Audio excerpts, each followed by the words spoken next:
Oke, hari ini kita bicara tentang hati. Ya, ini kayaknya saya sering banget ya mengulang-ulang ini.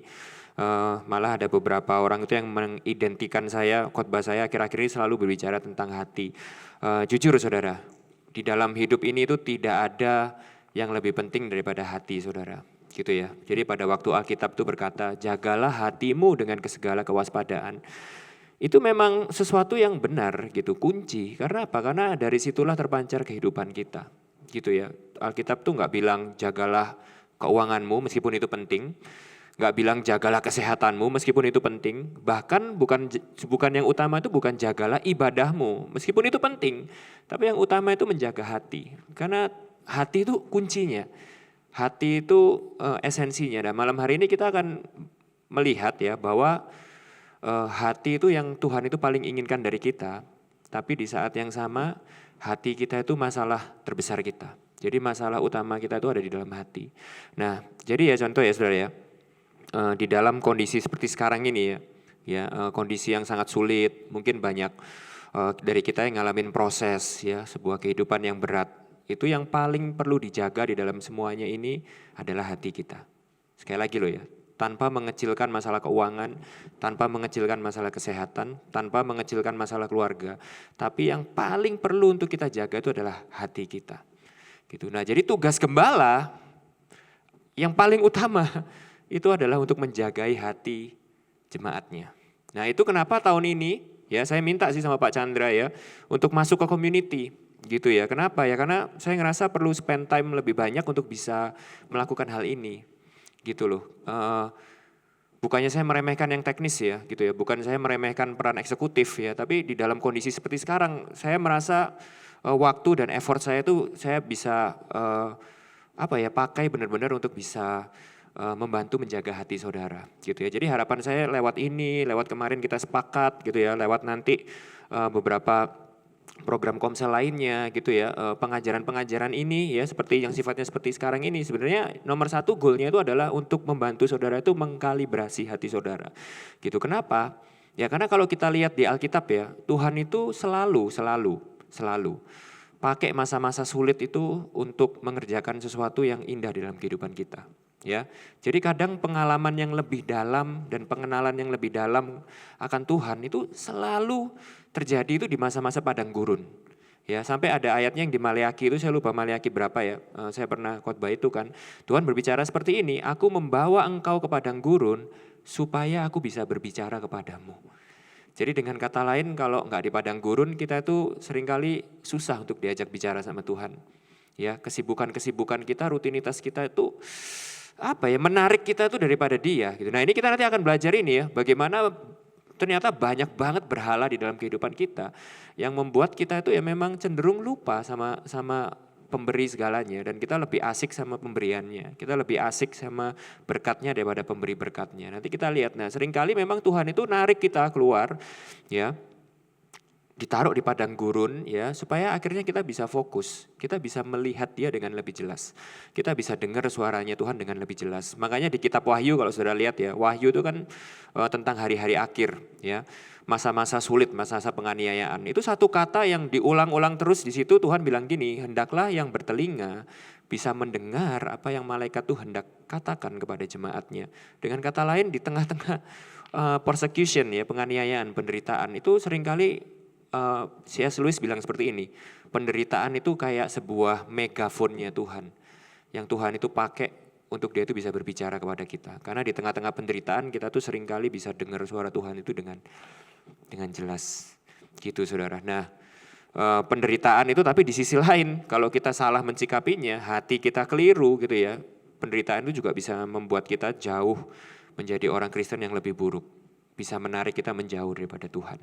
Ya, tapi di sisi lain, kalau kita bisa menavigasi hati kita dengan benar, penderitaan itu bisa justru menjadi sebuah musim yang membawa kita kepada, yaitu tadi seperti ceritanya Ci Ilina, ke pengalaman bersama Tuhan yang sangat berharga, nggak bisa dibeli dengan apapun. Nah, hari ini kita akan bahas tentang hati. Ya, sesi 2 dan 3 ini kita akan fokus ke hati. Gitu ya, hati. Hati ini adalah tempat terjadi segalanya dalam kehidupan kita. Medan peperangan kita yang utama itu adalah di dalam hati, gitu ya. Makanya judulnya hari ini kan hati, sin, dosa itu adalah masalah hati. Nah kita ini mesti, saya buka dengan ini ya, saya buka dengan slide kedua ya, saya buka dengan kata-kata ini ya, supaya ini bisa jadi sesuatu yang memprovokasi kita dulu, mengintimidasi kita, mengintrik kita ya. Perhatikan baik-baik ya, nanti kita akan belajar lebih dalam, kita akan lihat beberapa ayat di Alkitab yang tentu saja mendukung quote ini gitu ya.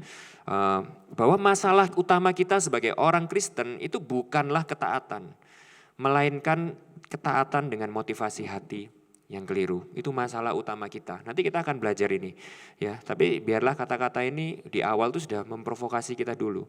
Ya, kita tentu saja kita datang ke tempat ini tidak ada satupun di antara kita ini yang dalam tanda kutip orang brengsek, orang jahat.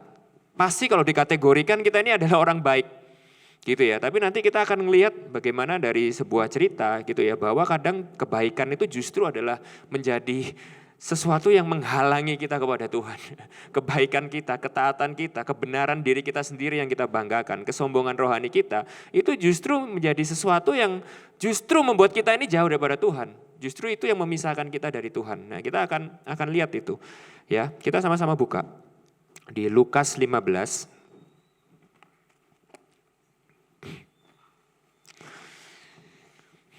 Lukas 15 ayat 11 sampai 32. Nah, ini kita sudah sempat baca sedikit ya di pertemuan kita yang kemarin. Nah, sesuai janji saya, hari ini kita akan explore lebih dalam ya. Lukas 15 ayat 11 sampai 32. Saya akan bacakan buat saudara.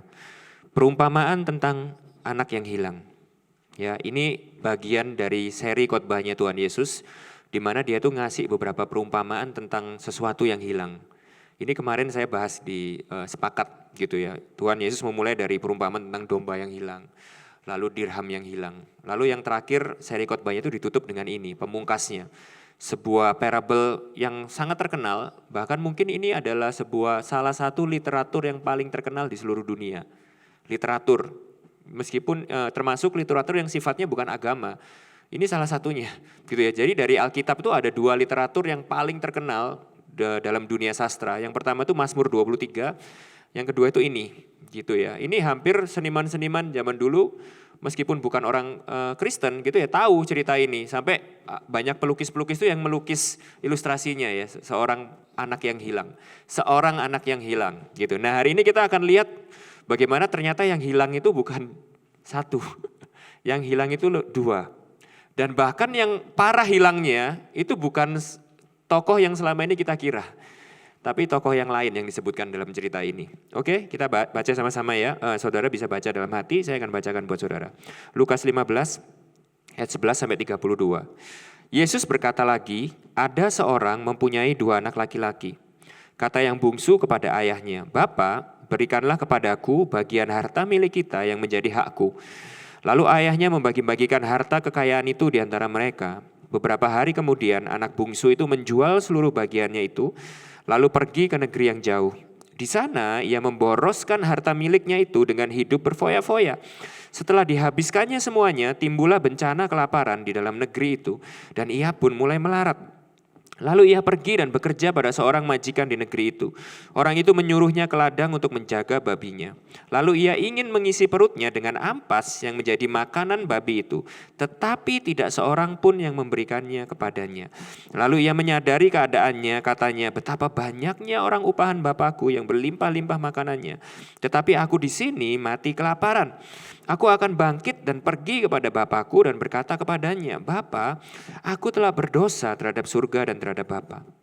Aku tidak layak lagi disebutkan anak Bapa. Jadikanlah aku sebagai salah seorang upahan Bapa. Maka bangkitlah ia dan pergi kepada bapaknya. Ketika ia masih jauh, ayahnya telah melihatnya. Lalu tergeraklah hatinya oleh belas kasihan.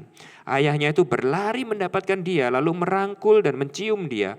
Kata anak itu kepadanya, Bapa, aku telah berdosa terhadap surga dan terhadap Bapa. Aku tidak layak lagi disebutkan anak Bapa. Tetapi ayah itu berkata kepada hamba-hambanya, lekaslah, bawa kemari jubah yang terbaik, Pakaikanlah itu kepadanya dan kenakanlah cincin pada jarinya dan sepatu pada kakinya. Kata cincin di situ itu penting ya, nanti kita akan bahas itu. Dan ambillah anak lembu tambun itu, sembelihlah dia dan marilah kita makan dan bersuka cita. Sebab anakku ini telah mati dan menjadi hidup kembali. Ia telah hilang dan didapat kembali. Maka mulailah mereka bersukaria. Tetapi anaknya yang sulung berada di ladang. Nah ini bagian yang kedua, saudara, anak yang kedua.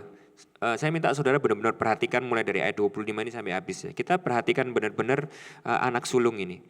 Tetapi anaknya yang sulung berada di ladang. Dan ketika ia pulang dan dekat ke rumah, ia mendengar bunyi seruling dan nyanyian tari-tarian. Lalu ia memanggil salah seorang hamba dan bertanya kepadanya, apa arti semuanya itu? Jawab hamba itu, adikmu telah kembali dan ayahmu telah menyembelih anak lembu tambun karena ia mendapatnya kembali dengan sehat. Maka marahlah anak sulung itu dan ia tidak mau masuk. Lalu ayahnya keluar dan berbicara dengan dia. Tetapi ia menjawab ayahnya, katanya telah bertahun-tahun aku melayani. Nah kalau di bahasa Indonesianya masih sopan ya saudara, pakai bapa. Tapi kalau saudara tahu bahasa aslinya, saya pakai bahasa aslinya ya. Telah bertahun-tahun aku melayani kamu dan belum pernah aku melanggar perintah kamu. Tetapi kepadaku belum pernah kamu memberikan seekor anak kambing untuk bersuka cita dengan sahabat-sahabatku. Tetapi baru saja datang anakmu yang telah memboroskan harta kekayaanmu bersama-sama dengan pelacur. Maka kamu menyembelih anak lembu tambun itu untuk dia. Kata ayahnya kepadanya, anakku, engkau selalu bersama-sama dengan aku. Dan segala kepunyaanku adalah kepunyaanmu. Kita patut bersuka cita dan bergembira karena adikmu telah mati dan menjadi hidup kembali. Ia telah hilang dan didapat kembali. Nah saya mau spend mungkin sekitar 15 menit. Yang pertama kita benar-benar explore pasal ini ya. Jadi perhatikan baik-baik saudara. 2 minggu yang lalu kita sudah sedikit mengorek gitu ya. Apa sih itu Injil? Gitu ya, apa sih itu Injil? Saya pribadi yakin ya, meskipun Injil ini adalah dasar esensi kekristenan ya, karena kekristenan itu secara definisi tidak bisa didefinisikan sebagai sebuah agama ya. Injil itu adalah satu-satunya karakter kekristenan yang tidak berlaku di agama lain ya. Tapi banyak orang Kristen tuh yang tidak memahami sepenuhnya definisi Injil itu apa sih? Gitu loh ya. Minggu lalu sorry ya, nggak apa-apa ya, saya singgung-singgung ya tanpa ada pretensi untuk ngerasani atau apa. Minggu lalu kan waktu saya tanya, ada yang bilang Injil itu apa? Oh Injil itu firman Allah, Injil itu Alkitab, Injil itu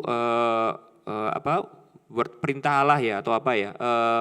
Ya itu kurang tepat gitu ya, kurang tepat. Injil itu definisi kata Injil itu berasal dari bahasa Yunani yang artinya itu evangelion. Artinya itu good news, kabar baik. Nah, tidak bisa disebut sebagai sebuah agama kekristenan. Kenapa? Karena kekristenan itu bukan instruksi dan bukan perintah dan bukan cara manusia untuk bisa mendapatkan Tuhan. Ya, agama itu secara definisi artinya itu nomos, ya hampir sama seperti peraturan artinya agama itu. Ya, bahasa Yunaninya. Artinya itu adalah gini, kalau saya boleh definisikan ya. Definisi umumnya agama itu adalah aturan atau cara yang manusia itu bisa lakukan untuk mencapai Tuhan. Itu agama. Makanya agama itu isinya selalu tentang ajaran, tentang instruksi, tentang langkah-langkah, tentang cara-cara yang manusia itu harus lakukan. Kalau manusia itu melakukan itu, maka manusia itu akan memperoleh keselamatan, akan mencapai Tuhan. Semua agama itu seperti itu. Saudara kalau nggak percaya ya harus belajar, mempelajari satu-satu buku-buku agama. Tapi saya bisa pastikan kepada saudara bahwa semua agama itu mempunyai karakteristik yang sama. Yaitu adalah cara untuk manusia itu bisa mendapatkan Tuhan. Nah, kekristenan itu nggak bisa didefinisikan agama. Kenapa? Karena kekristenan itu sebuah kabar baik, sebuah Injil, kabar baik. Artinya kabar itu apa saudara? Artinya kabar itu ada sesuatu yang sudah terjadi. Dan sesuatu yang terjadi itu bukan kita yang melakukan.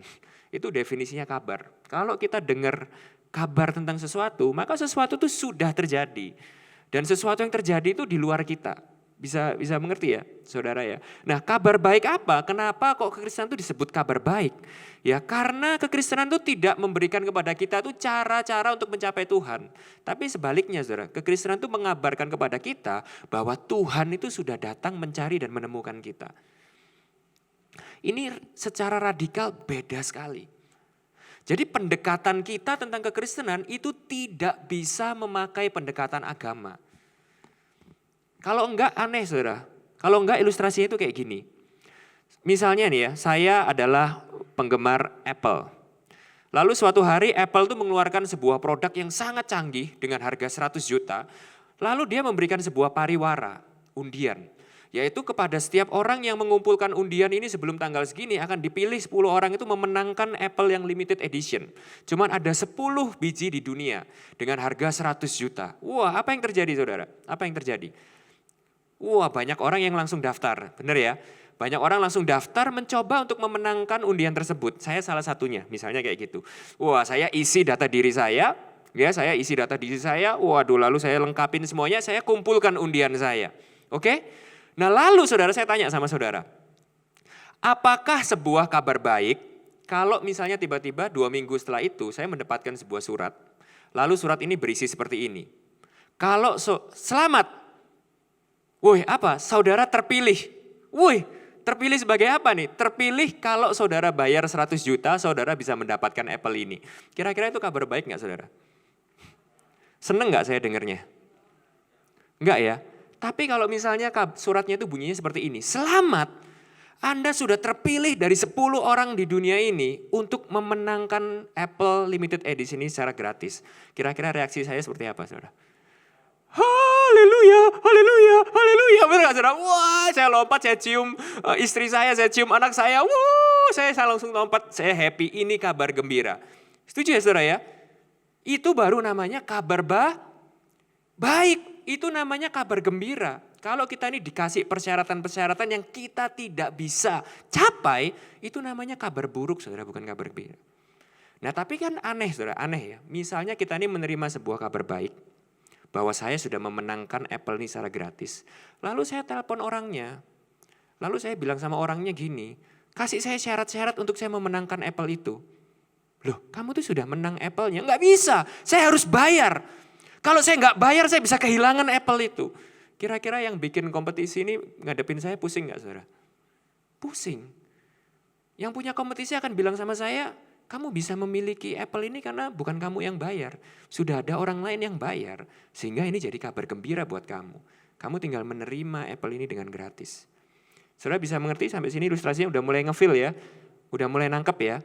Jadi sangat lucu kalau orang Kristen itu mengasih pendekatan agama kepada iman kekristenan kita. Yang seharusnya kita terima sebagai sebuah kabar gembira. Jadi kekristenan itu secara radikal beda dengan agama. Nah kalau gitu kekristenan itu apa? Kekristenan itu kan juga ada perintahnya. Kekristenan itu kan juga harus hidup baik, benar saudara. Tapi gambaran hidup baiknya itu kayak gini. Karena saya tahu Apple-nya ini hanya cuma 10 biji di dunia. Dan karena saya tahu, saya itu sudah bisa dipilih dari 10 orang di dunia ini gak main-main, itu sebuah privilege. Maka saat saya memiliki Apple itu, saya akan jaga dan rawat Apple itu dengan baik. Saudara bisa mengerti?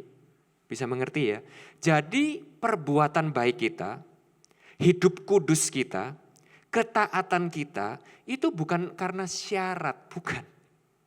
Tapi karena hati yang terbuka dan melihat bahwa wow, yang aku terima ini gak main-main. Yang aku terima ini adalah sebuah privilege dan kemurahan yang luar biasa yang harus aku jaga dengan baik. Saudara bisa mengerti ya bedanya. Jadi kekristenan itu bukan agama, yaitu syarat cara untuk mendapatkan sesuatu. Tapi sebaliknya, respon dari kabar baik yang kita terima dengan hati yang melompat gembira saat menerima kabar gembira itu. Pendekatannya beda. Nah hari ini kita akan dalemin ini ya. Bedanya agama dan kekristenan, bedanya agama dan Injil.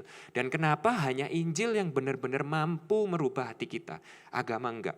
Ya, gambarannya orang kalau beragama itu gini, saudara. Gambarannya Martin Luther ya. Agama itu adalah saat seseorang itu berusaha memake upin mayat.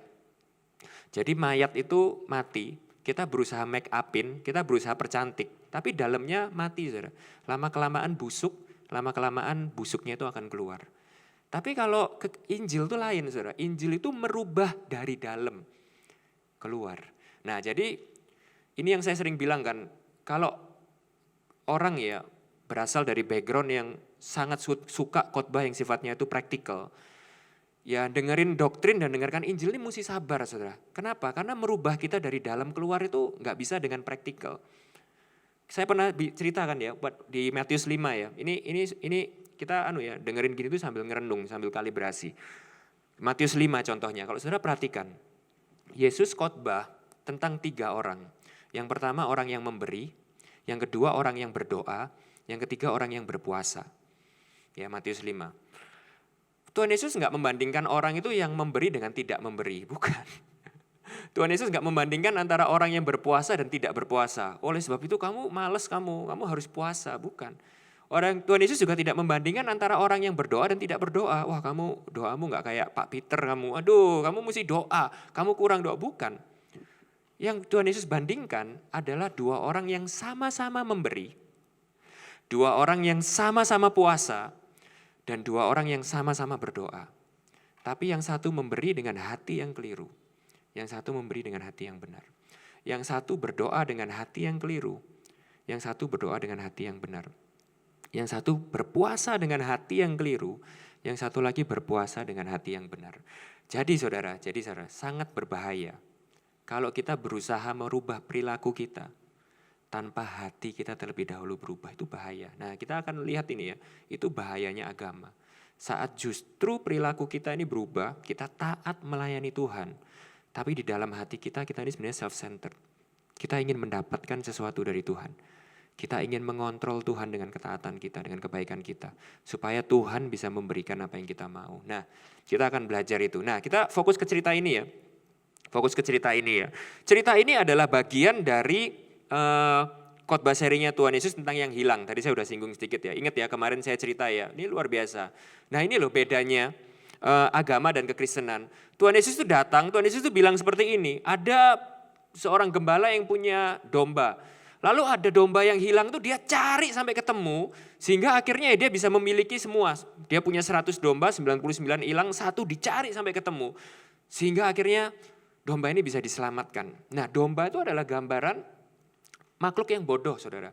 Kalau saudara mau coba ya saudara beli domba, lalu saudara itu rumah saudara di Teku Umar gitu ya, saudara lepas domba saudara di Gatsu, taruhan sama saya saudara, domba saudara nggak mungkin pulang ke rumah. Nggak mungkin, domba nggak kayak dogi saudara, kalau dogi pintar gitu ya, wah tahu dia. Kalau domba itu on saudara, domba itu digambarkan sebagai hewan yang bodoh, sama sekali tidak bisa membela dirinya. Ya, Daud menggambarkan itu juga kan, bahwa domba ini udah gak bisa bela dirinya, domba ini bodoh gitu ya. Nah jadi pada waktu Tuhan Yesus itu memberikan ilustrasi seperti itu, Tuhan Yesus sedang bilang bahwa kalian ini semua adalah manusia yang terhilang. Dari perjanjian lama sampai perjanjian baru sebelum aku datang kalian semua itu terhilang. Tidak ada satupun yang bisa menemukan jalan kembali kepada Tuhan. Sampai akhirnya yang di depan kamu ini adalah Tuhan sendiri yang datang menemukan kamu. Oke, lalu yang kedua, perumpamanya lebih ekstrim lagi, ini udah pamungkas. Kemarin saya peragakan itu kan, pakai koin. Wah koinnya masih ada di sini. By the way itu kemarin koinnya siapa ya? Orangnya hadir malam hari ini di sini? Saya masih bisa kembalikan koinnya kalau orangnya hadir malam hari ini. Siapa kemarin? David. Oh, nanti titip Pak Bambang ya. Koin 500 ini dirham yang hilang. Wah. Siapa tahu kapan hari Alkitab saya teringat-ingat terus sama Cilina dipakai Tuhan. Hari ini koin ini bisa orang teringat-ingat koin ini karena perumpamaan saya lalu dipakai Tuhan untuk bertobat saudara. Dirham yang hilang ini lebih parah lagi saudara. Perhatikan baik-baik ya, kalau saya ini punya sebuah dirham, ya sebuah uang logam, lalu tiba-tiba dirham ini hilang gitu ya saudara ya, di mana gitu saya lupa jatuh. Kira-kira saya tanya sama saudara, apa yang dirham itu bisa lakukan untuk dia itu bisa saya temukan? Saudara nih punya koin, koinnya itu jatuh di mana gitu. Kira-kira koinnya itu mesti ngapain supaya koinnya itu bisa kembali ke saku saudara?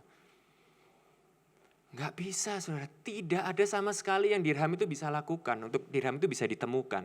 Enggak ada.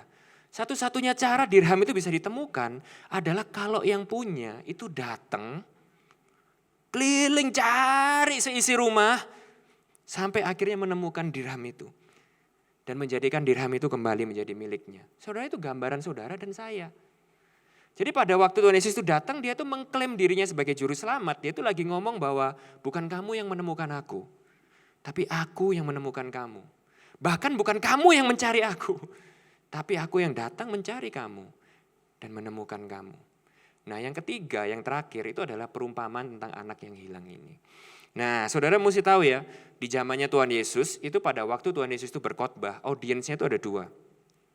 Jadi yang pertama itu adalah orang-orang Israel asli, yaitu yang diwakili oleh kaum Farisi, kaum Saduki, ahli Taurat. Ya kemarin di sepakat saya sudah sedikit singgung kan, mereka itu adalah orang-orang yang percaya bahwa diri mereka itu Israel Stanbum.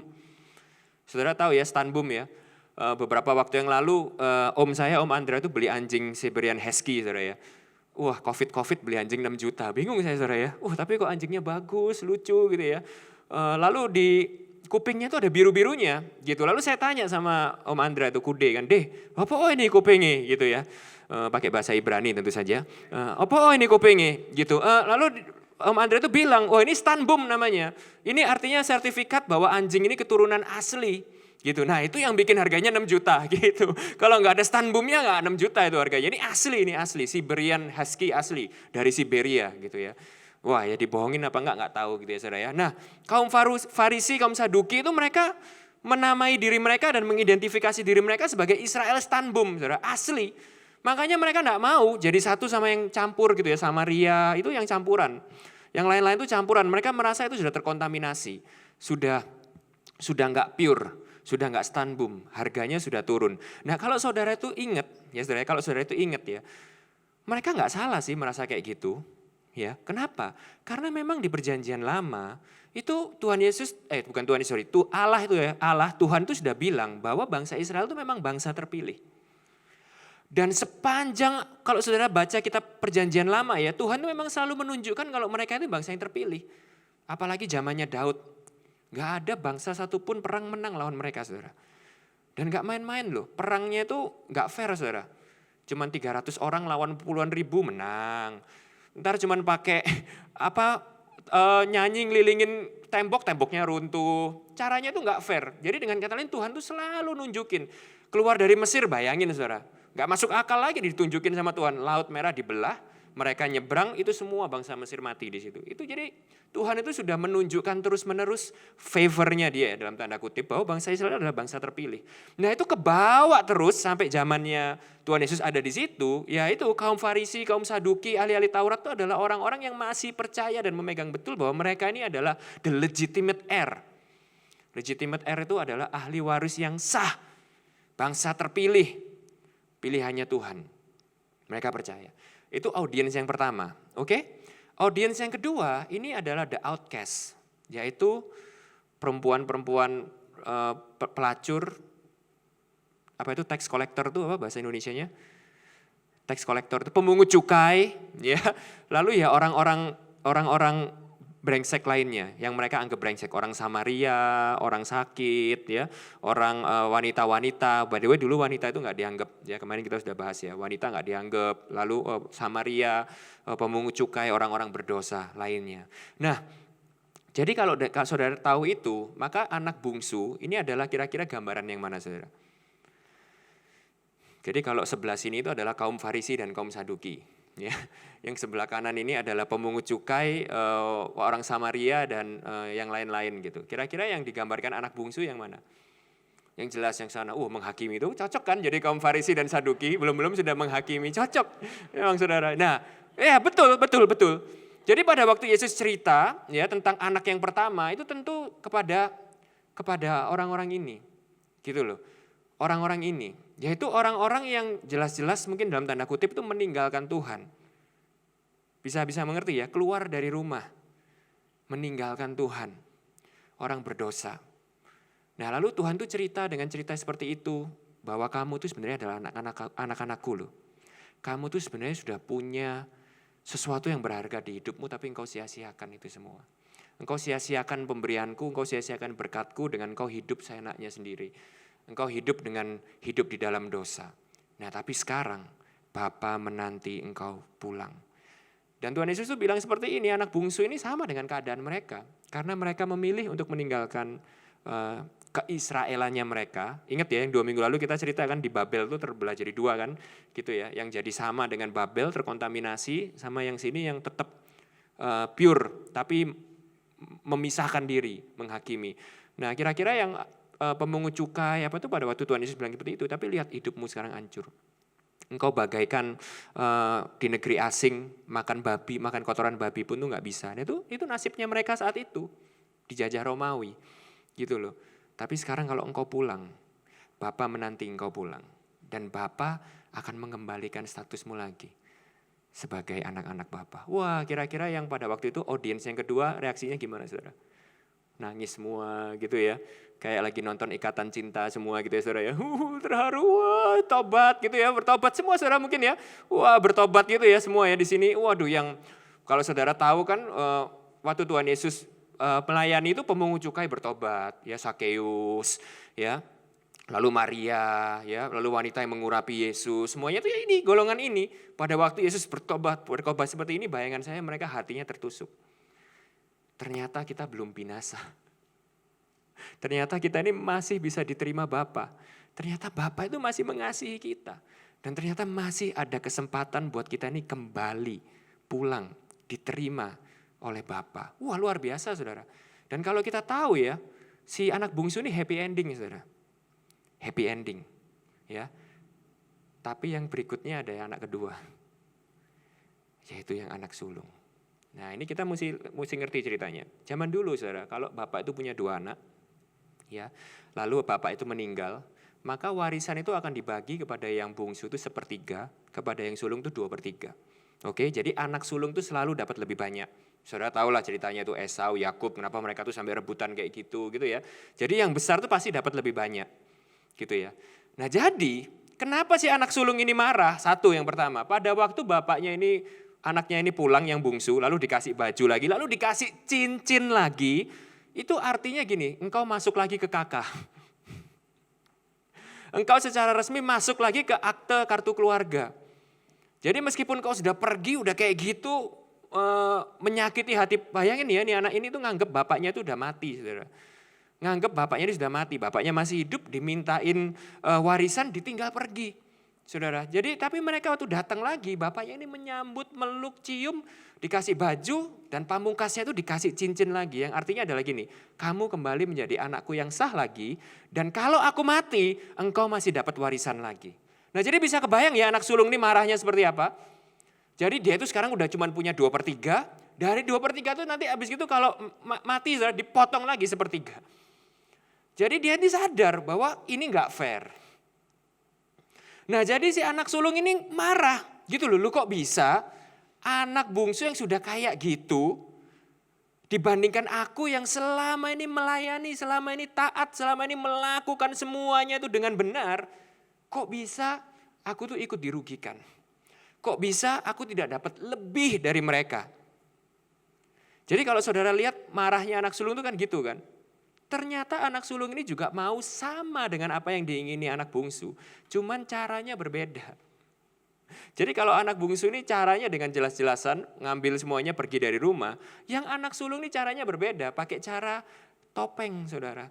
Taat, melayani, nurut, diem di rumah. Tapi begitu apa yang dia cari itu disentuh. Dan dia terancam apa yang dia mau itu. Aslinya langsung keluar. Jadi pada waktu Tuhan itu bilang engkau selama ini bersama-sama dengan aku. Itu artinya Tuhan ngomong kalian ini loh bangsa yang terpilih yang selama ini sudah sama-sama dengan aku. Dari zaman perjanjian lama Musa aku yang ngeluarin kau dari Mesir sampai sekarang. Engkau masih sama-sama dengan aku. Segala yang aku punya ini engkau yang punya. Tapi anak sulung ini marah saudara. Marah dan kata-katanya seperti ini. Telah bertahun-tahun aku melayani engkau dan mentaati engkau. Tapi engkau tidak memberi apa yang aku mau. Jadi saudara, kira-kira yang hilang siapa?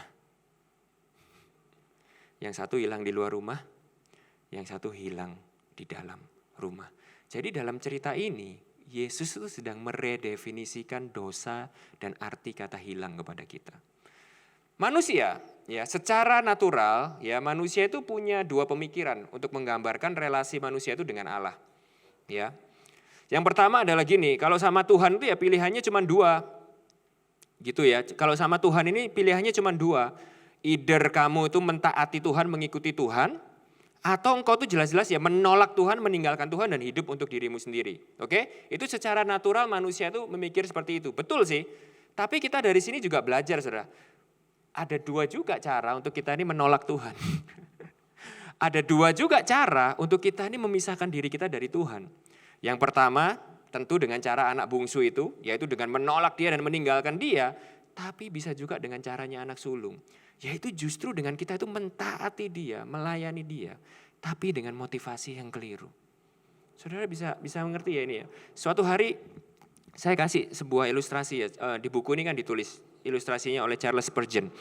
Gitu ya. Suatu hari ada seorang petani yang cuman punya satu wortel, saudara, di kebunnya. Ya. Lalu suatu hari pada waktu wortel itu akhirnya sudah panen, satu-satunya wortel yang dia punya ini dia ambil, dia bawa kepada rajanya. Pada waktu rajanya itu ngelihat itu, rajanya itu terharu, rajanya itu tergerak hatinya. Lalu rajanya bilang, wow, engkau sungguh adalah seorang warga yang baik. Engkau memberikan kepadaku milikmu yang berharga. Lalu akhirnya rajanya itu bilang seperti ini kepada ajudannya. Hei ajudan, kamu lihat warga ini ya. Bawa warga ini ke tempat yang paling baik di negeri ini. Kasih dia tanah yang paling baik di negeri ini. Dan kasih dia semua kuda-kuda yang paling berharga di negeri ini. Oke, bawa sana. Nah, ajudannya ini pada waktu ngelihat seperti itu, ajudannya ini berpikir, wow, luar biasa ini. Petani ini cuma ngasih satu wortel aja dapat kayak gitu. Wow, apalagi aku. Aku ini punya jauh lebih banyak daripada apa yang petani ini punya. Lalu akhirnya ajudannya pulang ke rumah, dia lihat ladangnya, lalu dia lihat dia punya kuda-kuda yang luar biasa. Akhirnya dia mikir gini, oke, besok aku bawa kuda-kudaku ini ke raja, dan raja pasti akan memberikan aku jauh lebih besar daripada apa yang diberikan kepada petani ini. Lalu rajanya ini bawa kuda-kudanya ke rajanya, lalu hambanya ini bilang seperti ini, hai raja, lihatlah. Aku punya kuda-kuda yang paling cantik dan paling indah di seluruh negeri ini. Aku persembahkan kepadamu. Nah, rajanya yang bijaksana ini bilang sama ajudannya seperti ini. Oke, terima kasih banyak buat pemberianmu. Tolong bawa kuda-kuda ini masuk ke dalam. Oke, dibawa masuk ke dalam. Terus gak terjadi apa-apa, saudara. Lalu ajudannya ini mulai mikir, hang on. Tunggu dulu. Saya tak tunggu bentar, tak tunggu bentar. Loh kok gak ngomong apa-apa lagi ya? Gitu. Lalu tiba-tiba dia bilang sama rajanya, raja tunggu dulu, ini ada something wrong ini. Loh kenapa? Rajanya bilang gitu, ada apa? Lalu ajudannya bilang seperti ini, kemarin petani itu cuma ngasih satu wortel kepada kamu. Satu wortel saja. Dan kau memberikan dia tuh imbalan yang begitu besar. Engkau kasih dia tanah yang terbaik, engkau kasih dia pemberian-pemberian yang terbaik cuman karena ngasih satu wortel. Tapi hari ini aku ngasih engkau banyak kuda-kuda yang begitu cantik dan berharga dan kau tidak memberikan apapun kepada aku. Lalu rajanya itu dengan begitu bijaksana, rajanya berkata gini kepada ajudannya, ajudan, petani itu kemarin memberikan wortel dia satu-satunya itu kepadaku. Tapi hari ini engkau memberikan kuda-kudamu yang begitu indah itu untuk dirimu sendiri. Saudara bisa mengerti arti cerita ini ya? Jadi gini saudara, kalau kita ini taat dan beribadah kepada Tuhan, karena kita takut masuk neraka, karena supaya kita diberkati. Oh kita perpuluhan karena takut kalau nggak perpuluhan langit-langit, tingkap-tingkap langit tertutup. Kita nggak diberkati. Oh kita takut nanti kalau kita nggak melayani nanti Tuhan nggak baik sama kita. Tuhan nggak jawab doa kita. Kalau kita lakukan itu semua dengan motivasi seperti itu, jujur saudara jujur. Yang kita cintai itu sebenarnya Tuhan atau diri kita sendiri. Kita melakukan itu semua untuk Tuhan atau untuk diri kita sendiri. Saudara bisa mengerti ya? Maksud saya ya, nah ini yang terjadi. Ini yang terjadi. Ini kenapa saudara, agama itu begitu berbahaya. Kenapa? Karena orientasi dari agama itu bukan Tuhan, tapi self-centered. Kita sebenarnya melakukan semuanya itu bukan untuk Tuhan, tapi untuk diri kita sendiri. Dan itu yang akhirnya membuat kita ini begitu sombong, begitu transaksional, dan buat kita ini merasa bisa membuat Tuhan itu berutang sama kita. Nah kita akan lihat ini satu persatu. Jadi kemarin kita udah lihat ya, ada 3 cara untuk hidup. Yang ketiga ya dari cerita ini ya, saya singgung sedikit lagi supaya kita nangkep. Gitu ya, 3 cara untuk hidup. Yang pertama antinomian, sama-sama katakan antinomian. Biar ingat saudara, biar ingat. Antinomian itu berasal dari kata anti sama nomos. Ya, nomos itu aturan, agama. Jadi ini anti agama, ini digambarkan oleh anak bungsu. Ya, ini adalah orang-orang ya yang anak-anak Tuhan, mengaku anak Tuhan, tapi hidup untuk dirinya sendiri. Nggak mau hidup untuk Tuhan, nggak mau hidup di bawah aturannya Tuhan, nggak mau hidup di bawah naungannya Bapa. Ya, jadi mau menikmati benefit-benefitnya, mau, menikmati kebaikan Tuhan, menikmati berkat Tuhan mau, tapi tidak mau hidup untuk Tuhan. Ini anak bungsu. Yaitu digambarkan bahwa bagaimana kita itu menghabis-habiskan dan menyia-nyiakan kebaikan Tuhan. Jadi dengan kata lain kayak gini ya, anak bungsu ini menikmati grace, masih hidup, masih diberkati, tapi menyia-nyiakan itu semua. Tidak menganggap itu sesuatu yang berharga. Merendahkan Tuhan, itu gambaran anak bungsu. Ya ini orang Kristen yang hidupnya masih sama dengan dunia. Kita lihat itu ya di 2 minggu yang lalu. Lalu yang ketiga saudara, legalisme. Legalisme atau agama. Jadi yang satu anti agama, yang ketiga ini agama, yang ujung kiri. Ya, nah ini 3 cara untuk hidup. Jadi yang sebelah kanan tadi antinomian, ya anti agama. Yang sebelah kiri ini agama, digambarkan oleh anak sulung, ya tinggal dan melayani di dalam rumah, tapi bukan karena mencintai Bapa, tapi untuk mendapatkan sesuatu dari Bapa. Gitu. Nah ingat ya yang saya jelaskan 2 minggu lalu, ingat cerita ini kan Tuhan Yesus itu lagi cerita dalam seri domba yang hilang, dirham yang hilang. Betul kan? Lalu anak yang hilang. Di domba yang hilang Tuhan Yesus sudah bilang bahwa aku nih gembala yang menemukan domba yang hilang. Oke? Lalu di cerita yang kedua, aku nih seorang yang punya dirham, lalu aku mencari dirham itu sampai menemukan dirham itu. Ya, di yang ketiga, di perumpamaan tentang anak yang hilang ini berakhir di cliffhanger. Bahasa filmnya seperti itu, cliffhanger. Karena endingnya itu putus. Endingnya itu pokoknya cuma sampai anak sulung ini marah, keluar rumah, lalu bapak ini bilang, semua yang jadi punya aku ini sebenarnya punyamu, kenapa sih kamu marah? Ayo masuk dalam bersama-sama dengan aku. Tapi ceritanya itu stop sampai di situ. Gitu loh. Ceritanya itu stop sampai di situ. Ya kalau saudara perhatikan ceritanya ya.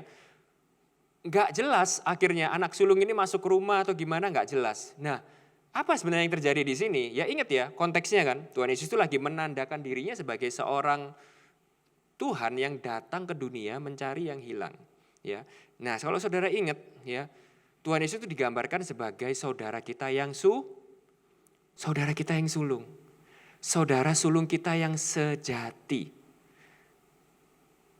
Kolose 1 ayat 5, dia itu adalah yang sulung di antara semua ciptaan. Dia itu digambarkan sebagai saudara kita yang sulung. Nah jadi saudara, Yesus yang dia itu menceritakan cerita ini, dia itu sedang sebenarnya mengingatkan orang yang mendengar ceritanya saat itu tentang dia sebagai saudara yang ketiga. Anggapannya seperti itu, bahwa dia ini adalah saudara sulung yang sejati. Apa yang saudara sulung yang sejati ini? Kalau saudara bungsu merugikan Bapa, meninggalkan Bapa, menghina Bapa, hidup di luar Bapa. Kalau yang saudara sulung yang satunya lagi taat, nurut, tapi semuanya itu untuk keinginannya sendiri. Akhirnya dia membenci adiknya, akhirnya dia juga membenci bapaknya, karena bapaknya nggak bisa memenuhi apa yang dia mau. Ini yang diwakilkan agama. Nah, bagaimana dengan Yesus? Yesus itu saudara sulung yang sejati, yang apa? Yang dia itu mencintai dan melayani bapaknya, karena dia mengasihi bapaknya, dan dia mengorbankan dirinya untuk mencari adik-adiknya yang terhilang. Itu jalan yang ketiga, yaitu the gospel way, jalan Injil. Jadi Injil itu bukan antinomian dan bukan legalisme. In a sense gini, bukan antinomian artinya gini, bukan membenci peraturan, bukan membenci Taurat, oke? Bukannya jadi orang itu yang membenci kekudusan, bukan. Injil itu mencintai Taurat, mencintai peraturan, taat kepada peraturan Tuhan, tapi bukan karena untuk mendapatkan sesuatu. Tapi karena kita mengasihi Bapa, karena kita mengasihi Tuhan. Di sisi lain kita bukannya juga legalisme, gitu loh. Kalau legalisme kita menghakimi saudara-saudara bungsu kita. Kita menghakimi saudara-saudara kita yang terhilang. Tapi kalau Injil enggak. Injil kita berasalkan dari teladan Kristus, mengorbankan diri kita untuk melayani dan menyelamatkan adik-adik kita yang terhilang. Beda banget saudara. Jadi saudara bisa ngerti ya bahwa kekristenan itu pada waktu kita bilang bahwa kita ini gospel center, berpusat pada Injil, didorong oleh Injil. Nah keteladan yang kita ikuti itu adalah teladannya Yesus. Nah hari ini kita akan banyak melakukan tes-tes ya saudara ya, next ya. Nah ini tes saudara, perhatikan baik-baik bedanya ya saudara, bedanya antara Injil dan agama. Ini bedanya saudara, ini bedanya, perhatikan baik-baik ya. Injil itu Christ centered, berpusat pada Kristus. Jadi artinya itu apa? Jadi artinya itu gini, saudara. Kita sadar bahwa kita ini adalah manusia berdosa yang diselamatkan bukan karena kehebatan kita, bukan karena ketaatan kita, bukan karena usaha kita, tapi benar-benar karena kasih karunia Kristus. Kayak gambaran tadi itu loh, saudara. Kita ini benar-benar ditemukan karena Kristus yang datang menemukan kita. Bukan kita yang mencari dia. Bahkan mungkin bukan karena kita, wah ini karena aku loh. Waktu itu aku ikut KKR, waktu itu aku yang membuka hatiku menerima Yesus. Iya, itu semua itu kalau bukan Yesus yang turun mencari engkau tidak akan terjadi. Kita sadar itu. Jadi Injil itu membuat semuanya itu berpusat pada Kristus. Oke? Sama sekali bukan karena kehebatan kita. Jadi kontribusi kita cuma menerima. Ya. Keselamatan kita sama sekali bukan karena peran kita, melainkan karena karya Kristus. Akibatnya apa? Akibatnya kita melayani dengan sukacita sebagai respon terhadap apa yang Yesus sudah lakukan bagi kita. Itu Injil. Nah, agama itu self-centered. Jadi agama itu bermula dari kita, dari usaha kita, dari kehebatan kita, dari ketaatan kita. Oh, aku diselamatkan karena aku memilih, karena aku layak, karena aku ya nggak sejelek mertuaku gitu ya saudara ya. Oh iya aku nih selamat, aku nih orang Kristen karena aku gak kayak saudara-saudaraku yang lain itu loh. Saudara-saudaraku yang lain tuh aduh terhilang itu hidupnya hancur. Aku ini benar ya karena aku ini lebih baik dari mereka. Bukan. Tapi itulah agama. Jadi agama itu mulainya di self dan berakhir di self. Bisa mengerti ya. Jadi saudara itu mengerti ya pada waktu Alkitab tuh bilang bahwa semuanya itu dari, oleh dan untuk Allah. Itu ya saudara mesti ngerti ini. Dari itu adalah bukan dari kita, dari Allah. Oleh sebab itu, oleh karena Allah, jadi ya berakhirnya semua glory untuk Allah. Soli Deo Gloria. All glory to Christ, karena ya sama sekali tidak ada kredit di kita sama sekali. Saudara bisa mengerti ini ya. Tapi kalau religion enggak, saudara. Religion itu bermula dari self. Karena kita, karena usaha kita, merasa bahwa kita adalah orang yang baik dan taat, sehingga kita layak untuk dibenarkan. Sehingga apa saudara? Keselamatan kita itu sebagian karena kebaikan dan ketaatan kita. Jadi kita percaya nih, Yesus iyalah, Yesus pasti nolong kita. Yesus itu menolong kita. Yesus menolong kita. God help those who help themselves. Itu motonya Amerika saudara. Itu motonya Uncle Sam. Tuhan menolong mereka yang menolong dirinya sendiri. Gitu ya. Itu agama. Jadi akhirnya apa hasilnya? Kita melayani dengan harapan Tuhan menerima dan membalas segala kebaikan kita dengan adil. Itu loh agama. Jadi itu gak bisa dipungkiri saudara. Suatu hari yang ada di dalam hati kita tuh akan keluar. Nah nanti kita lihat ya di tabel ya. Di tabel bagaimana kita ini sebenarnya digerakkan oleh Injil atau oleh agama itu nanti akan terbukti. Ada indikasi-indikasinya. Akan terbukti. Nah saya undang saudara untuk sama-sama buka buku Gospel in Life saudara. Halaman 16 kalau gak salah ya. Jadi orang beragama itu bertobat. Dulunya nakal jadi baik, tapi yang dia sesali dan dia takuti itu adalah konsekuensi dosanya, bukan dosanya loh saudara.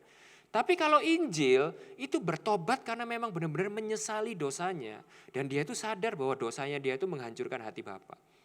Lain saudara, perubahannya itu dari hati, lain.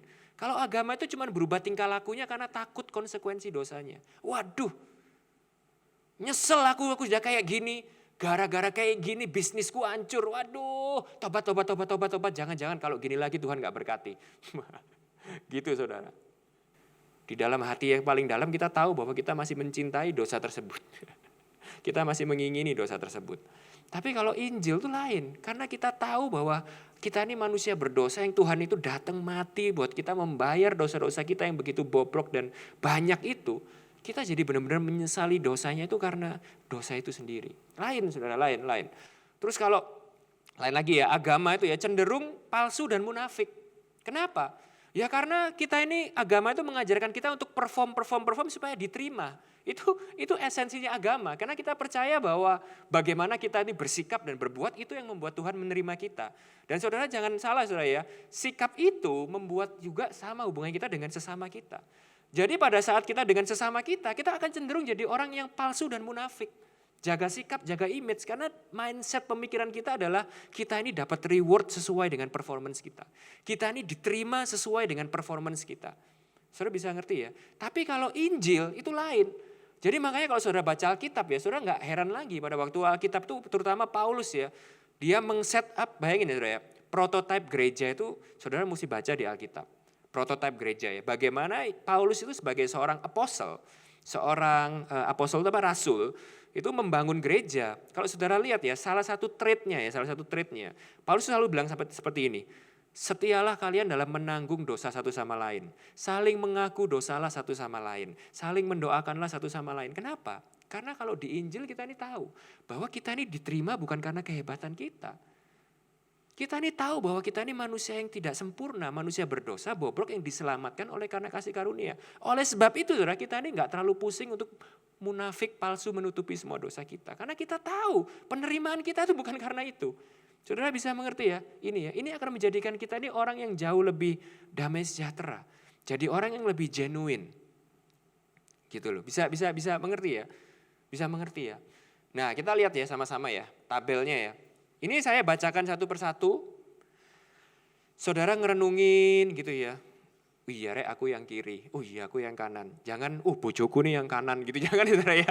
Ini istriku, waduh ini suamiku banget nih agamawi gitu, jangan saudara ya. Ini kita mikirin diri kita sendiri, hati kita sendiri. Nanti saya kasih, habis ini kita diskusi. Saya kasih kesempatan untuk ada yang mau sharing, karena habis ini kan ada pertanyaannya.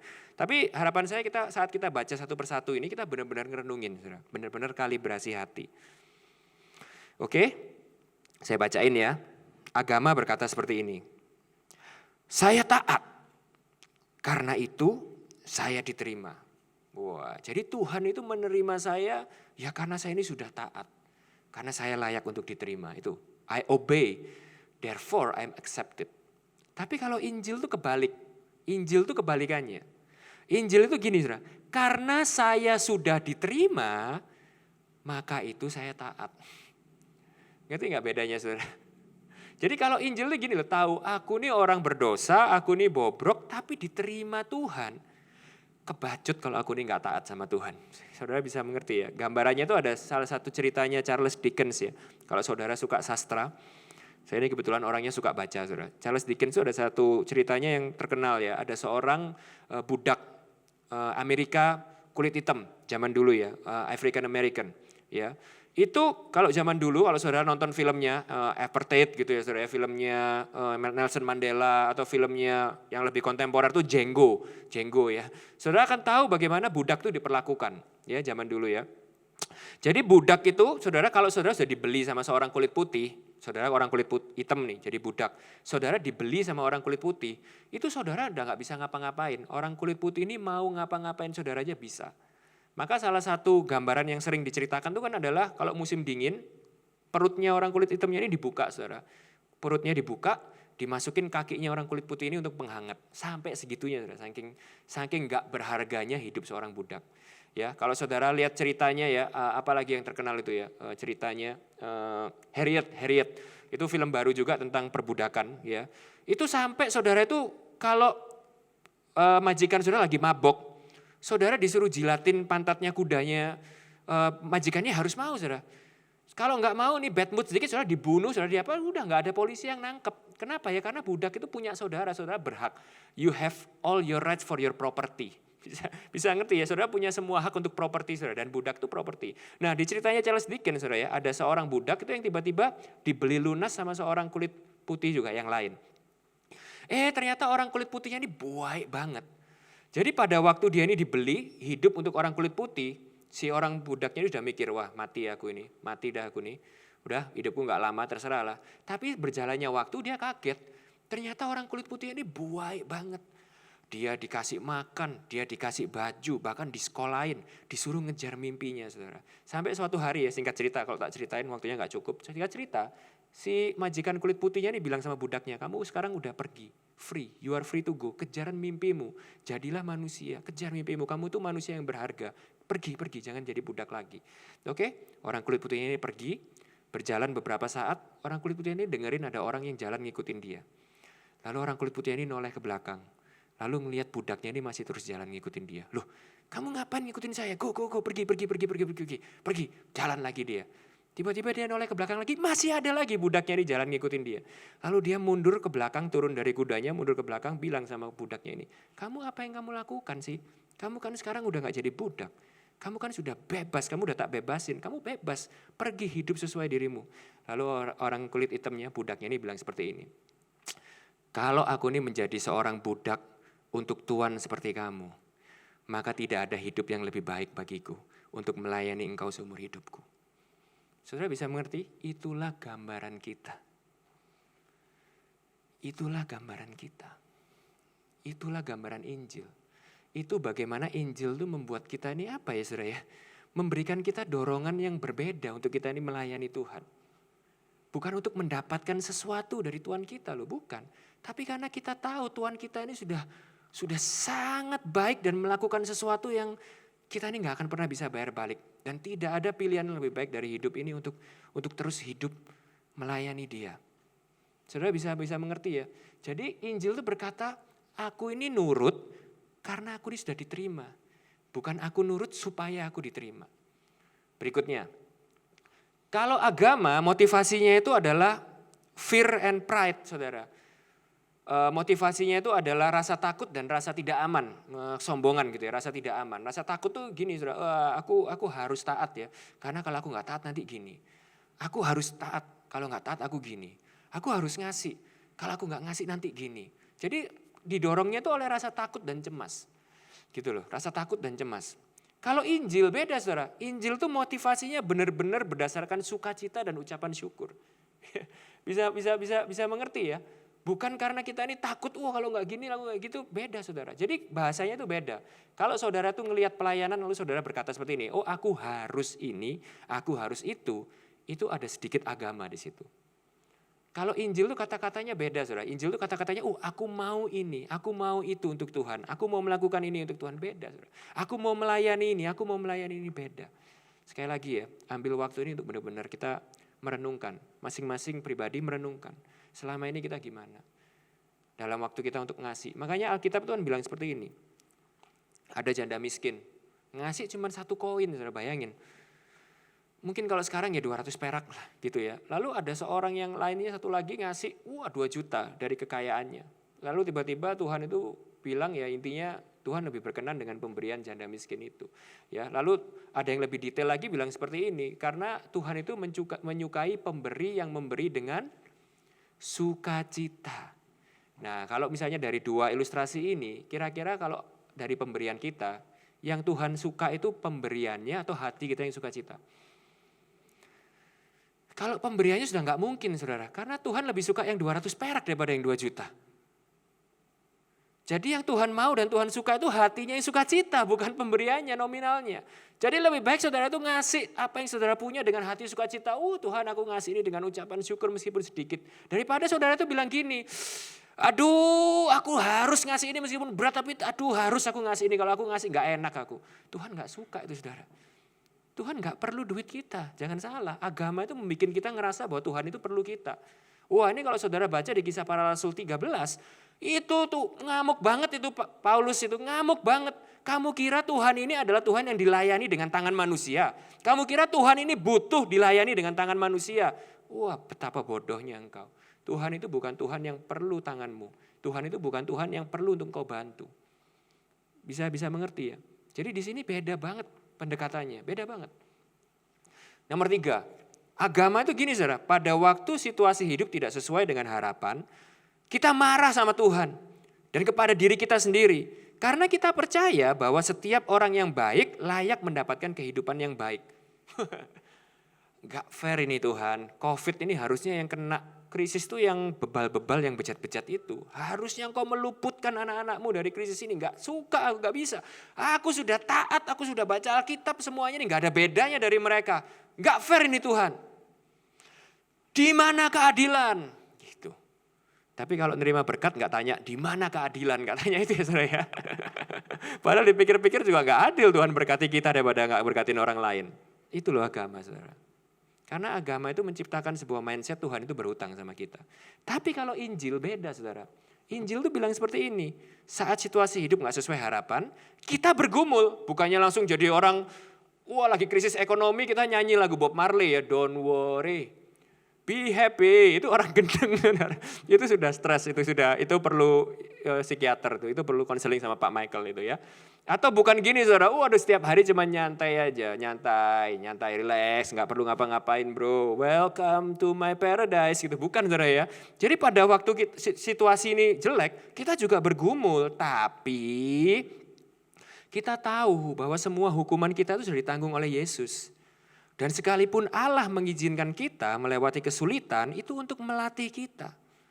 Dia menyatakan kasih-Nya sebagai Bapa di tengah-tengah kesulitan yang kita hadapi. Jadi kita ini tahu kesulitan itu adalah bentuk kasih Bapa yang sedang mendidik dan meluruskan kita. Karena kita tahu kita ini orang berdosa. Yang diselamatkan karena kasih karunia. Oleh sebab itu ya setelahnya Bapak perlu memurnikan kita. Kita tahu. Kalau orang agama itu nggak aware sama dosanya. Aware-nya itu sama nggak fair karena aku ini seharusnya udah benar, tapi aku diperlakukan nggak fair. Bisa ngerti ya? Agama itu membuat kita ini punya blind spot akan dosa-dosa kita. Tapi kalau orang yang digerakkan oleh Injil, ya sudah tahu aku ini orang berdosa. Jadi kalau aku ini menderita pergumulan, aku ini menderita sebuah struggle, kesulitan, ya ini tuh yang seharusnya aku diterima. Kalau aku ini masih bisa hidup enak, itu yang seharusnya nggak fair, itu yang adalah kemurahan kasih Tuhan. Jadi sekarang kita bisa ngelihat kalau kita ini diproses, diizinin lewat situasi yang sulit, ya kita ini sadarlah bahwa kita memang sedang dimurnikan, sedang dilatih, sedang ditempa, sedang diuji oleh Bapa kita. Dan itu adalah bukti kasih sayangnya sama kita. Beda saudara. Injil, agama, saat dikritik kita jadi marah, putus asa. Karena sangat penting bagi kita untuk menjadi orang baik. Jadi ancaman terhadap citra diri kita itu harus dihancurkan bagaimanapun caranya. Wah, ini agama saudara. Kalau agama itu gitu, agama. Tapi kalau Injil beda, saat dikritik kita juga bergumul sih. Gak ada orang dikritik itu, wah puji Tuhan, amin. Wah munafik juga itu. Gitu loh. Jadi kadang pada dikritik nangis juga sih, nangis. Tapi bagi kita bukanlah sesuatu yang esensi untuk menjadi orang baik. Karena kita tahu kita diselamatkan bukan karena kita baik. Identitas saya tidak dibangun berdasarkan rekam jejak saya atau performa saya. Tetapi berdasarkan kasih Allah untuk saya di dalam Kristus. Beda saudara. Saudara bisa ngikutin ini ya. Wah ini kalau saudara nangkep ini jelep. Ini kalibrasi hati yang ini memporak-porandakan hidup saya saudara. Yaitu yang saya cerita di Sepakat kemarin tahun 2009. Saudara. Memporak-porandakan diri saya. Gitu. Nomor 4. Nomor 5, wah ini tes, terutama bagi yang suka doa ini ya. Kehidupan doa saya kebanyakan berisi permintaan. Dan saya giat melakukannya bila sedang ada kebutuhan. Tujuan utama saya berdoa adalah untuk mengendalikan situasi. Injil lain, Injil gini, kehidupan doa saya banyak berisi pujian dan penyembahan. Karena tujuan utama saya dalam berdoa adalah persekutuan saya dengan Tuhan. Wah, beda saudara. Cara saya agama yang berikutnya, cara saya memandang diri sendiri berayun di antara dua kutub. Jika dan ketika saya hidup sesuai dengan standar yang saya tetapkan, saya merasa percaya diri. Wah, bangga saya karena kita tahu, kita lagi perform bagus nih, lagi bener nih hidupnya nih. Ke gereja pun langsung lain saudara. Wah, gitu ya. Tapi kemudian saya rentan menjadi bangga diri dan tidak bersimpati kepada orang-orang yang gagal. Jika dan ketika saya hidup menurut standar tersebut, saya merasa diri kecil dan tidak percaya diri, saya merasa gagal. Nah, saudara bisa ngerti ya. Jadi orang ini lain, saat dia tuh tahu lagi nggak berdosa, lagi sempurna, apalagi perpuluhan dipajang di depan saudara ya. Itu full dari Januari sampai Desember enggak pernah bolong, lain saudara ke gerejanya gitu. Tapi saat Covid, perpuluhannya di depan bolong, langsung masuknya lewat pintu belakang saudara. misalnya gitu ya. Itu kalau agama itu tapi kayak gitu. Agama itu kayak menyiksa diri kita ya. Agama itu kayak ngasih kita beban yang sebenarnya kita nggak bisa pikul. Karena kita tahu sebenarnya kita tuh nggak sehebat itu. Kita tahu betul kalau kita ini diselamatkan karena performa kita, habis kita saudara, the end. Nah makanya Injil lain. Injil cara saya memandang diri saya tidak didasarkan kepada pencapaian moral saya. Dalam Kristus saya adalah simul justus et peccator. Simul justus et peccator. Jadi simul itu artinya simultaneously, dalam waktu yang bersama. Itu justus dibenarkan dan juga peccator berdosa. Jadi saya ini orang berdosa tapi dibenarkan di waktu yang sama. Bisa mengerti ya saudara ya. Ini beda banget. terus-menerus berdosa dan terhilang, tetapi saya diterima di dalam Kristus. Saya sangat berdosa hingga Yesus harus mati untuk saya, tetapi saya sangat dikasihi hingga Yesus rela mati untuk saya. Hal ini membuat saya merasa sangat kecil, tapi pada saat yang sama memiliki kepercayaan diri. Dan saya kasih tahu saudara, itu adalah kunci perubahan yang sejati. Itu loh kunci perubahan yang sejati. Gawat kalau enggak saudara, kita berubah karena kita merasa takut atau kita merasa insecure, itu bahaya banget. Itu perubahan yang palsu, itu perubahan yang di luar. Tapi saat kita ini tahu kita ini hancur tapi dibenarkan dalam waktu yang sama, itu yang membuat kita ini punya sebuah kehidupan rohani yang sehat. Itu yang membuat kita ini punya motivasi pelayanan yang sehat. Saudara bisa ngerti ya? Yang terakhir, identitas saya dan rasa kelayakan diri saya didasarkan terutama pada seberapa keras saya bekerja atau seberapa baik moralitas saya. Jadi saya memandang rendah mereka yang menurut saya malas atau tidak bermoral. Nah itu agama saudara. Kita tahu, kalau agama itu kita tahu. Kita kayak orang-orang yang merasa kita ini bekerja dari jam 6 pagi. Sehingga kita gak seneng kalau ada orang yang bekerja jam 5 sore dibayar yang sama seperti kita. Itu perumpamanya kan ada itu ya. Nah tapi kalau Injil kita tahu identitas dan rasa kelayakan diri saya berpusat pada pribadi yang telah mati untuk saya. Bukan karena saya diselamatkan sepenuhnya oleh anugerah. Jadi saya tidak bisa memandang rendah mereka yang percaya atau mempraktekkan sesuatu yang berbeda dari saya. Saya ada sebagaimana sekarang semata-mata hanya oleh kasih karunia. Jadi kalau orang agama orang agama itu mengidentifikasi orang di seluruh dunia ini sebagai golongan orang baik dan orang buruk. Itu agama itu. Good people and bad people. Kita good people, teroris itu bad people. Oke? Tapi kalau Injil itu beda. Injil itu membedakan kategori cuma dua saudara. Orang yang sudah diselamatkan sama orang yang belum diselamatkan. Kenapa? Karena kita tahu mereka tuh nggak lebih jelek daripada kita. Kita ini bisa diselamatkan karena kita ini sudah diselamatkan. Mereka itu cuma masih belum menerima kasih karunia. Oleh karena itu responnya cuma satu, saudara. Responnya itu cuma satu. Ya kayak responnya Tuhan Yesus dulu, saudara. Setiap kali ada yang menyakiti saudara, yang keluar dari mulut saudara itu cuma ini. Bapa, kasihanilah mereka karena mereka tidak tahu apa yang mereka perbuat. Saya tanya sama saudara ya. Kalau Yesus saja doanya kayak gitu saudara, keterlaluan gak sih kalau kita ini jelek-jelekin orang lain? Kita ini sopo? Kita ini sopo? Yesus itu waktu ngomong gitu lagi tergantung di kayu salib. Buat kita. Dan sekarang kita bisa bilang bahwa, ini orang jahat, ini orang gak layak, ini orang jelek, ini orang ini. Wah keterlaluan kita saudara. Saat juru selamat kita aja di saat dia mati, doanya adalah Bapa, kasihanilah mereka.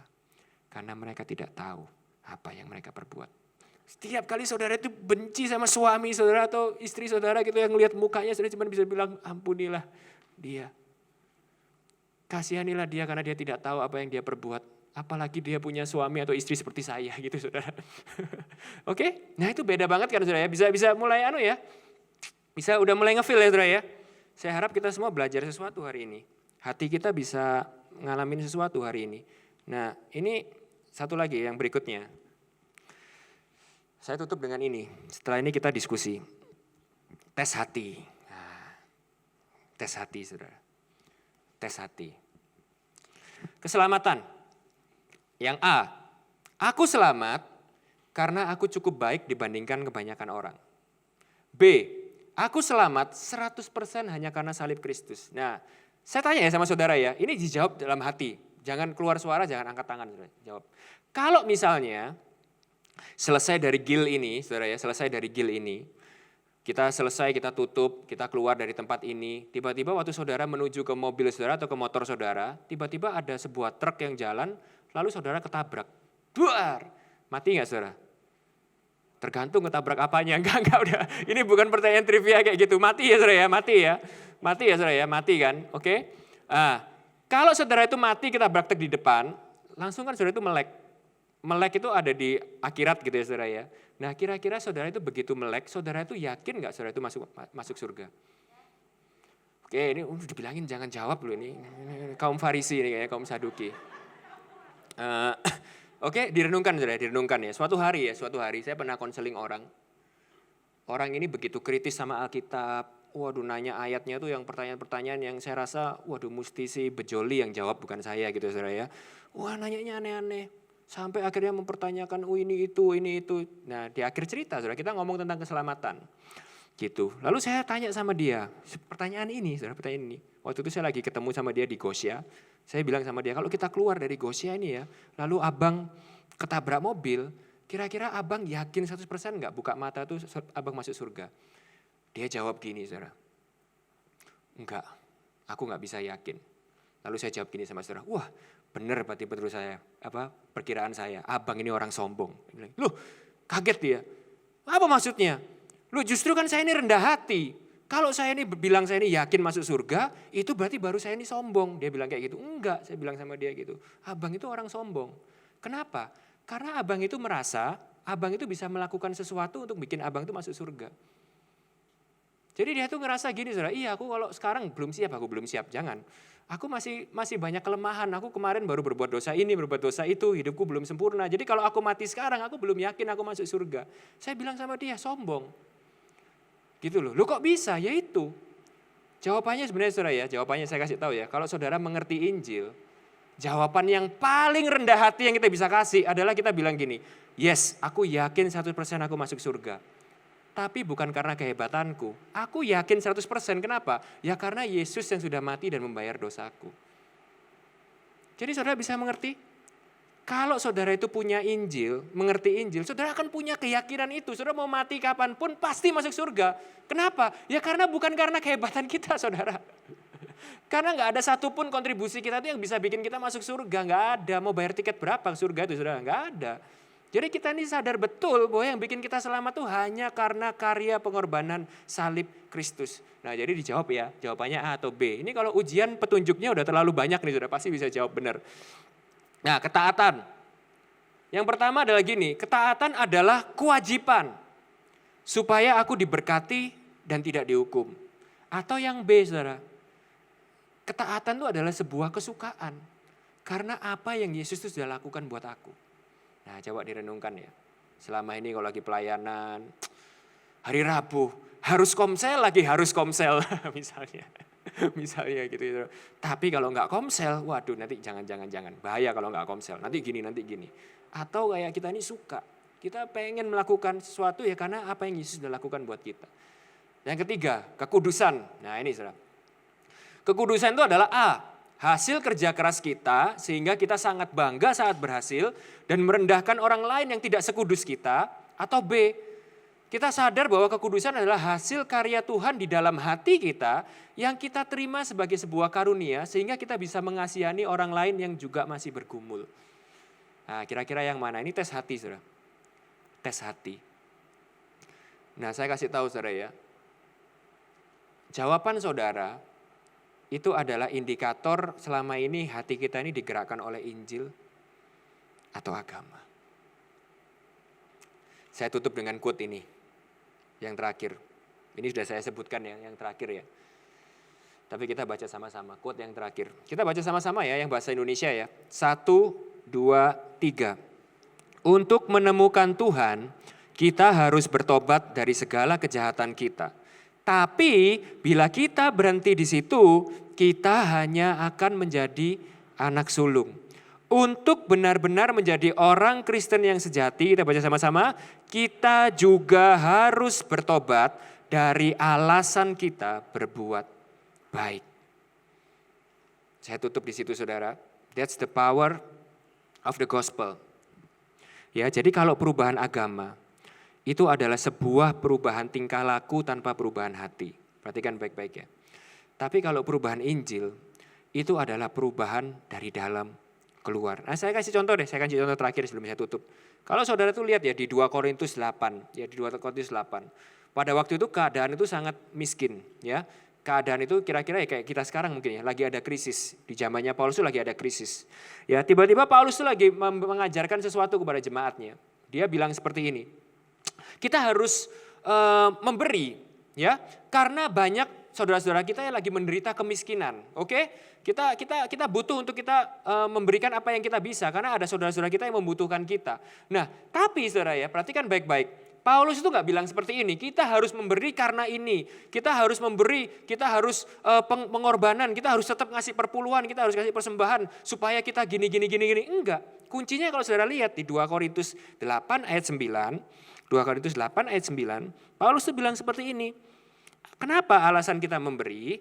Alasan kita memberi adalah karena ini, 2 Korintus 8 ayat 9. Karena kamu telah mengenal kasih karunia Tuhan kita, Yesus Kristus, bahwa Ia yang oleh karena kamu menjadi miskin, sekalipun Ia kaya, supaya kamu menjadi kaya oleh karena kemiskinannya. Perhatikan baik-baik ya. Yang Paulus itu pakai untuk menggerakkan hati mereka memberi, itu diingatkan kepada Injil. Diingatkan bagaimana Yesus itu sudah melakukan buat kita. Yesus sudah rela menjadi miskin untuk kita. Itu yang diingatkan Paulus. Dan kalau saudara lihat ceritanya ya, jemaat di Makedonia, itu mereka tuh bisa memberi berkali-kali lipat justru di tengah-tengah krisis ekonomi. Justru di tengah-tengah kekurangan mereka tuh bisa membeli 200 kali lipat. Bukan diajarin teknik memberi. Bukan dikasih step-step kalau memberi gini, bukan. Sama Paulus cuma diingetin karena itu yang Yesus sudah lakukan buat kamu. Karena itu yang Kristus sudah lakukan buat kamu. Contoh lagi ya saudara yang lain. Titus gitu ya misalnya. Titus 2 ya. Titus 2 coba kita lihat. Titus 2, 11-15. Kalau saudara tahu ya, Titus itu kalau dilihat secara bungkusnya ya. Kalau dilihat secara bungkusnya. Bukan isinya saudara, kalau dilihat sekilas gitu ya. Titus itu adalah termasuk salah satu kitab di Alkitab yang paling legalistik gitu ya. Isinya itu peraturan-peraturan, hidup moral, harus begini, harus begitu, harus begini, harus begitu. Tapi kalau saudara itu perhatikan baik-baik ya, kalau mata saudara itu sudah mulai gospel centered gitu ya. Kalau mata saudara itu mulai terbuka oleh Injil, saudara itu mesti tahu bahwa cara Paulus untuk memberitakan, kamu harus hidup baik, kamu harus hidup benar. Itu bukan supaya kamu diterima, supaya kamu dapat ini, supaya kamu diberkati, bukan. Kalau saudara baca, karena kasih karunia Allah yang menyelamatkan semua manusia sudah nyata. Ia mendidik kita supaya kita meninggalkan kefasikan dan keinginan-keinginan duniawi, supaya kita hidup bijaksana, adil dan beribadah di dalam dunia sekarang ini. Dengan demikian menantikan penggenapan pengharapan kita yang penuh bahagia dan pernyataan kemuliaan Allah yang maha besar dan juru selamat kita Yesus Kristus ayat 14 yang telah menyerahkan dirinya bagi kita untuk membebaskan kita dari segala kejahatan, untuk menguduskan bagi dirinya suatu umat kepunyaannya sendiri yang rajin berbuat baik. Jadi perhatikan baik-baik ya. Titus nggak ngomong gini, jauhilah kefasikan, hiduplah benar, supaya Tuhan menjadikan kamu anak-anaknya. Supaya Tuhan menjadikan kamu umatnya. Supaya Tuhan memilih kamu. Bukan. Paulus kepada suratnya di Titus, untuk Titus bilang seperti ini. Jauhilah semuanya itu karena Yesus sudah menyerahkan nyawanya untuk kamu dan menjadikanmu anak-anaknya dan umat pilihan baginya. Bisa mengerti ya saudara ya, bedanya agama dan Injil. Jadi ini loh saudara yang saya tuh mau kita mulai bisa renungkan dan kita mulai mulai balik lagi ke hal yang paling mendasar dan fondasi di dalam hati hidup kita, yaitu hati kita. Kita harus memulai kekristenan ini benar-benar dengan fondasi hati kita, sadar betul bahwa segala sesuatu yang kita lakukan ini itu cuman bermuara daripada apa yang Yesus sudah lakukan bagi kita. Jangan sampai saudara, jangan sampai. Kita sudah lama jadi orang Kristen, tapi kita terjebak dalam sebuah roh agamawi, spirit agamawi. Sehingga kita tahu kekristenan kita itu sesuatu yang sangat transaksional sama Tuhan. Sesuatu yang sangat membelenggu, sesuatu yang sangat melelahkan, sesuatu yang tidak ada sukacitanya lagi. Seperti yang kita dengarin juga 2 minggu yang lalu ya, peringatan untuk jemaat di Efesus. Kita melakukan semuanya itu tanpa kasih yang mula-mula. Sehingga kita tahu sebenarnya, our Christianity is a heartless Christianity. Gak ada hatinya, gak ada kasihnya, gak ada apinya. Semuanya cuman obligasi, kewajiban, hubungan timbal balik, peraturan, beban, belenggu. Tapi kalau Injil saudara, sukacita, kesukaan, kesenangan, joy, peace, love. Amin. Tuhan Yesus memberkati.